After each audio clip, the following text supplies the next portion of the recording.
Merci. Je suis Noji Toloum Salomon.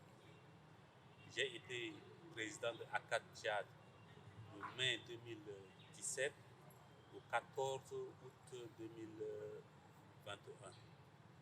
Dans l'intervalle, j'ai été élu membre du bureau international de la FIACAD en juin 2020. Voilà les fonctions que j'ai occupées et que j'occupe en ce moment au niveau de notre organisation.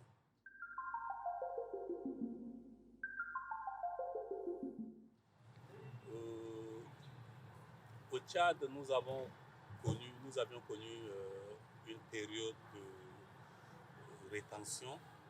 Le Tchad a été rétentionniste. Dans un premier temps, le gouvernement avait initié un projet de loi pour l'abolition de la peine de mort dans le code pénal. Et il y avait eu des attaques de la secte Boko Haram, des attaques amicales de la secte Boko Haram à N'Djamena.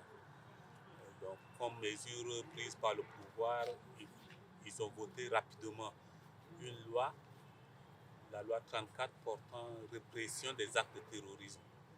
Donc, cette loi a introduit la peine de mort comme la sanction suprême.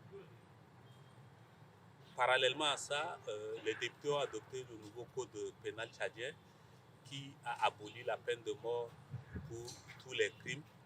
Mais dans les dispositions transitoires de ce code pénal, ils ont dit que ce code pénal abroge toutes les dispositions antérieures contraires, à l'exception de la loi 34 portant répression des actes de terrorisme.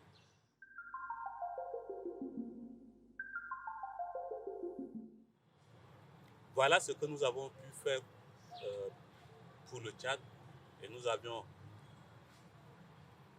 accumulé quand même une expérience, et cette expérience, nous voudrions bien la partager avec nos frères et sœurs des pays qui maintiennent encore la peine de mort, notamment les pays de la sous-région CEMAC, comme le Cameroun, la RCA, qui ont toujours la peine de mort dans leur législation. Donc, cette mission nous permet de faire un plaidoyer auprès des autorités que nous allons rencontrer. Citer l'exemple du Tchad. Nous avions traversé aussi des difficultés.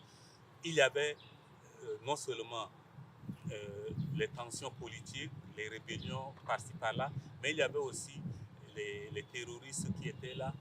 Mais malgré cela, le gouvernement, à travers la pression de la communauté internationale, à travers la pression de la société civile, est arrivé à adopter cette nouvelle loi. Donc, la RCA ne doit pas faire exception. C'est vrai, nos frères centrafricains viennent de sortir d'une crise politico-militaire très dure.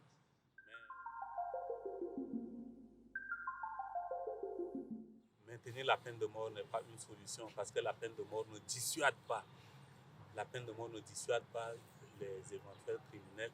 La peine de mort ne répare pas les préjudices subis par les parents de la victime, etc.